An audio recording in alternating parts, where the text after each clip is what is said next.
I've come down to the water's edge of the River Trent to show you where Gypsywort normally grows, with its feet in the water, and there's the Trent, not looking particularly clean, but here's my favourite herb once again, Gypsywort, or Lycopus europaeus, and it's looking healthy here, it's looking green, and you always expect to find it growing by fresh water of some kind. And behind it you can see marsh woundworts and many other wildflowers which have established here at the moment. But here's something I found a real surprise this morning. I never expected to see Gypsywort, the same species, growing halfway up a sandstone wall.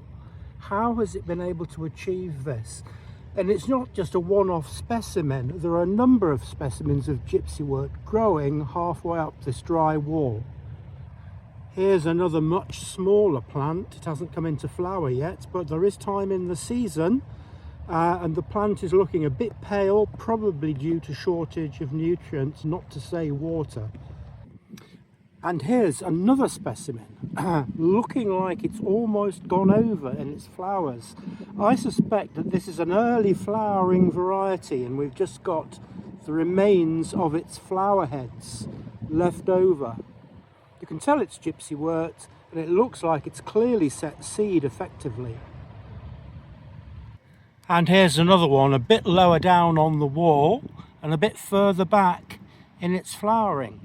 Again, you can see clearly that this is Gypsywort, Lycopus europaeus, growing in a situation it shouldn't really be growing in. And when I've finished filming here, I'll be looking into some of the reasons how a wet water plant can now be jumping onto a wall.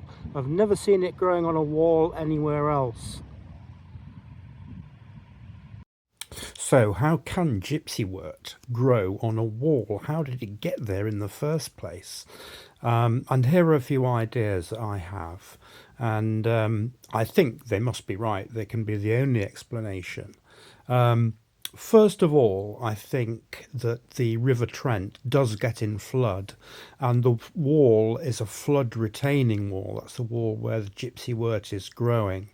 And I imagine that the seeds get carried up into the wall when the river is in flood, and delivers the seed into a position where it can germinate and grow within the wall.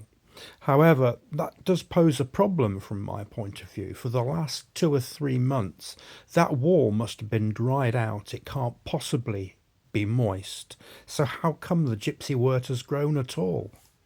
Thanks for watching.